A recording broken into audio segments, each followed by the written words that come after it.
Ben Deniz.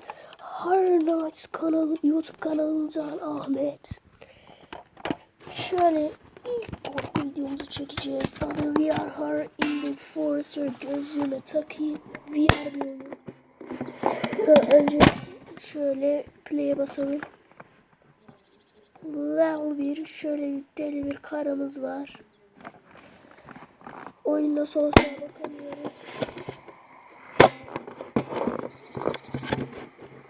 Oldu mu? Şöyle bir gözlüğümü ayarlayayım. Tamam, gözlük ayarlandı. Sadece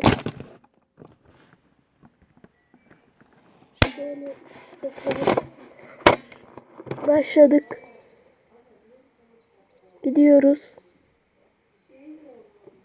Gidiyoruz şu anda. Benim şu anki telefonumda giro sensörü yok, o yüzden sola sağa bakamıyorum. Çok sessiz, lanet girsin. Allah. Çok hassaslık.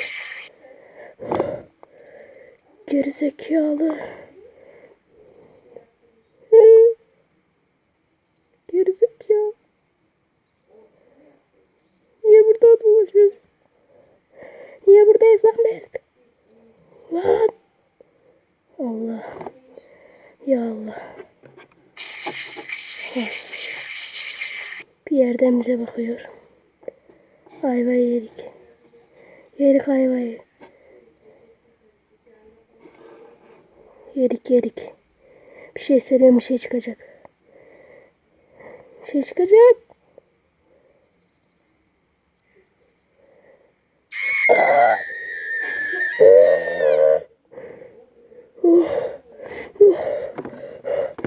Arkadaş git lan. Gerizekalı bunun yaptığı oyunu. Öldüm lan. Vallahi terledim vallahi. Arkadaşlar ikinci level 2 ve level 3'ün de gelmesini istiyorsanız videoyu beğenmeyi ve bize abone olmayı unutmayın. Yorumlar kısmına da +2 yazıp sonraki videoda tabi +3 yazacaksınız falan filan işte. Şimdi bu videoluk bu kadar. Bir sonraki videoda görüşmek üzere. Gerizekalı kız bağırdı. Emin oğlu. Hadi bay bay.